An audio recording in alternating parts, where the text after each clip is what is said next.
Sinews of Peace, now known as the Iron Curtain speech, was historically significant. But, maybe you could talk a little bit about that and comment, is it still relevant today?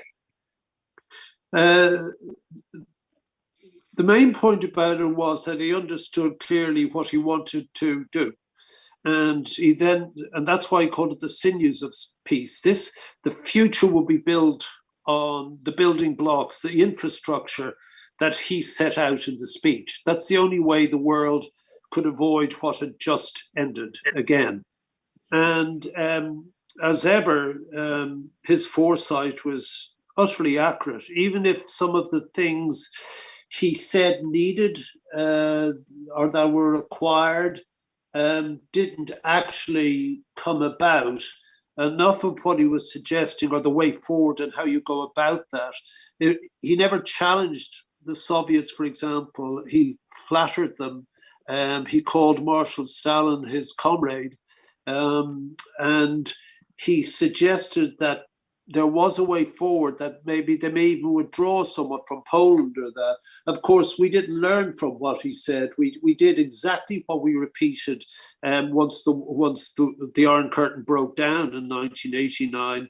We promised the Russians that we wouldn't encroach upon their sphere of interest. And we, of course, rushed right up to the border with Russia again, which probably damaged forever the prospect of any sort of trust between ourselves or the advent of democracy in that country. So this was a very insightful speech, born from a long lifetime of experience, certainly, but I think it took Churchill a long time to get there. He made so many mistakes as a young man and as a young politician. He was almost in a hurry to try for that destiny he felt he was born for. And, I think it's a commonplace to suggest that he was trying to validate his father, a brilliant young man who died too soon. But on his way to that, he made many mistakes. And in Fulton, after his great triumph, but also after his mistakes, he sort of brought it all together at a vital world moment. Where do we go from here? There was great fear. How does this all pan out? And, him and George Marshall more or less laid out the future for the next 40, 50 years. And it was laid out pretty perfectly, exactly as it would pan out at the university. Would pick up on a few things Bob said. Well, everybody remembers it as the Iron Curtain speech, of course. And so, you can't escape that. And number one, the importance was the announcing, really, the Cold War in the next 45 years. I mean, he became a prognosticator, a prophet, if you will, in predicting that, particularly when you look at it in hindsight. And he clearly drew the battle lines, there's no question, between the West and the Soviet Union, and the separation of the East and West, and all that, and that's what everybody remembers, and rightly so. But when I was reading this speech many years ago, I realized that was actually just a small part, and it was really more about it was really a statement of peace and stability. The title of the speech, the Sinews of Peace, and the avoidance of war. And I thought, it was interesting because the key messages are sometimes buried behind this warning. And like, for example, the special relationship. The UK wasn't necessarily the global leader coming out of the war, but it was a very valuable alliance between the UK and the US. And he talked a lot about that, the reaffirmation of and the enhancement, really, of that special relationship. And, as I recall, talked about kindred systems of society, and what else did he talk about? The English speaking world and the understanding that we have and the communication that the two countries have in facing up to whatever the dangers may be. In this case, honestly, the Soviet Union and Russia. The other thing was that, as Bob was just saying, he laid the seeds for European integration. And it was pre-NATO, pre-UN, all that. But he clearly had a vision for the necessity of Europe to become unified in some way in order to confront, again, the dangers that may exist. What was the quote I love? The only thing worse than fighting with your allies is fighting without them. Yeah, he was great with words, as we know. Another message, strength. And he talked about Russia's respect for strength and Soviet Union's respect for strength and its disrespect for weakness. And I thought that was a very important message, but peace from strength and the national interest of Russia being able to understand that. So I thought there was actually quite a few messages in the speech, besides the warning, of course. Contrary to what the sort of image that now surrounds the man, like he was a walking aphorism machine. You know, I mean, most of the quotes attributed to him, just you don't have a lifetime to be able to, you know, be so smart. You know, like he wasn't Oscar Wilde II, who used to spend days honing the exact mot juste. But is his, and this is key for today, his willingness to listen to experts at a period where experts are dismissed in the populist sort of surge, if you like. During the war, and I spoke to this was a while ago now, someone who obviously was not at the central table, but was central to the central table. And he said he would argue and argue and argue and argue with his generals and with his leading staff. But in the end, if they just didn't buckle, he bowed to their expertise. And that's, you know, clearly he knew he was a great leader at this point, and yet there were things he didn't know. And again, I refer back to the failures at Gallipoli, etc. He tried, he had fixed opinions. So we know that the Gallipoli mistake, if you like, was trying to save the troops on the Western Front of the First World War, open a second front to distract. It probably wouldn't have worked even if the landings had been successful. He tried that again with the landings in Sicily to try to make the D-Day landings that bit safer. So he had these sort of fixed ideas, but the main point was when people argued and they were expert, he bowed to their expertise, and that's not really known about the man. And I think that's extremely valuable for people who delude themselves that they have, as Bill said, the vision, the constant vision. And what he laid out in Sinews of Speech, and I love Peace, I love that title. He wasn't, you know, obviously he didn't understand that the Iron Curtain reference would be the thing, but he was laying out the template of how we would go forward.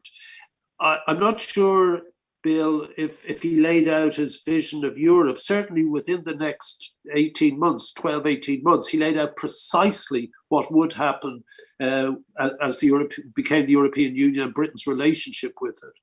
But also at this stage, he was quite old. And he was a man who was flexible. I mean, he grew up in another period, and we know that his sort of views of empire and stuff like that were very old-fashioned, even when he was quite a young man. And yet he could flex and bend when he was convinced of an argument. Equally, and apropos to the Sinews of Peace speech, and Bill's, looking at his foresight, the same thing happened in the 30s. He was the only one calling out Hitler, the only one. And thank God, because that's what brought him to the fore ultimately. And everyone thought you could deal with this person. No, he saw him clearly as he was, which is what makes Sinews of Peace that much more fascinating, because he didn't see a demonic presence in the Soviet Union. He saw a great country, a great culture, a great civilization flexing its muscles, but he thought they'd overreached. And so this extraordinary life comes to a focus when he's out of power and doesn't think he's going to come back, you know. So it's what gives it an added grandeur, in fact, which, if you listen to the recordings of the speech and the place going crazy, I mean, they really, the ovations are constant and exultant. And, in terms of leadership and today, listen to people who know more than you. I mean, if one of the greatest leaders in all history listens and therefore acts upon that advice, nothing is more necessary than that today. Well, everyone knows the perseverance, of course, rings number one. But the other thing is that the question often comes up, how would Churchill do today? And clearly he was a wartime leader. There's no question about that.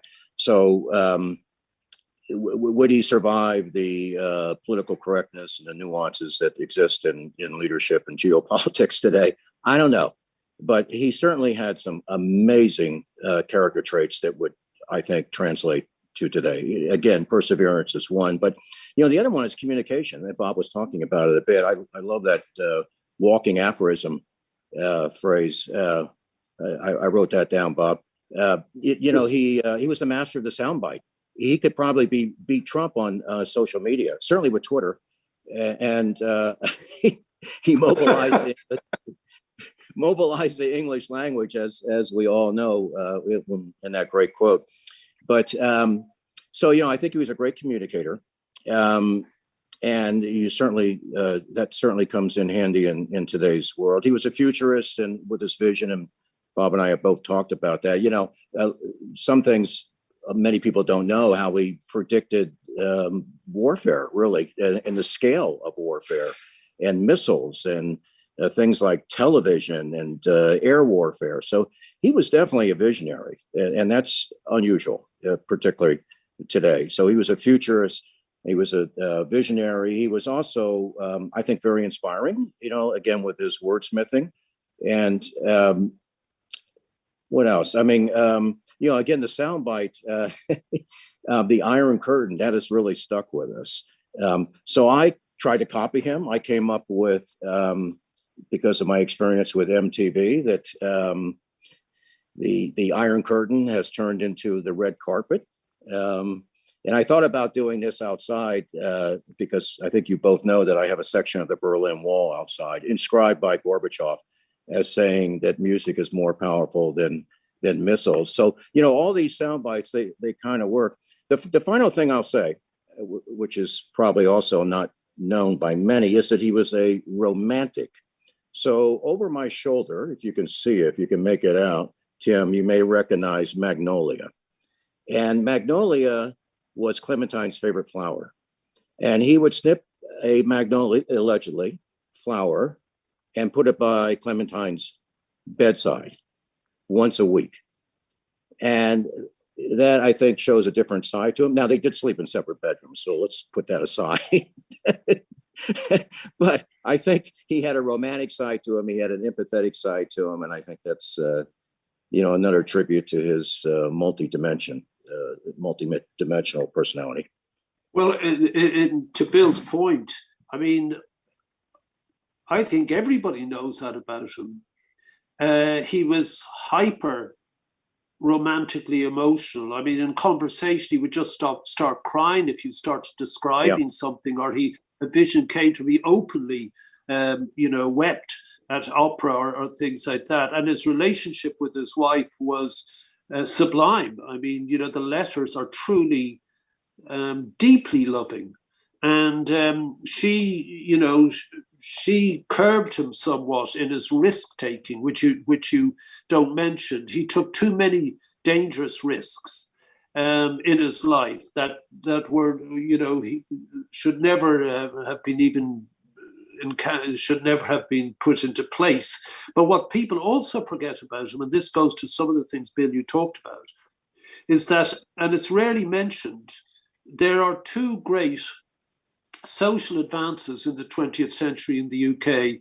One was the putting in place of the National Health Service, which, of course, came to its head in this COVID pandemic, where it behaved magisterially. I mean, the nurses and the doctors are just simply heroic.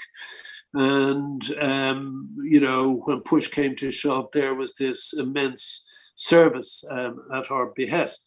But the other thing that happened was around in the 1920s, Churchill was the first to introduce national insurance so that every single worker, and his speech from that is absolutely brilliant, every single worker, it doesn't matter who you are, should be given the benefit of insurance, because he'd seen in the coal strikes, etc., what happened to workers when they were out of work or they were injured.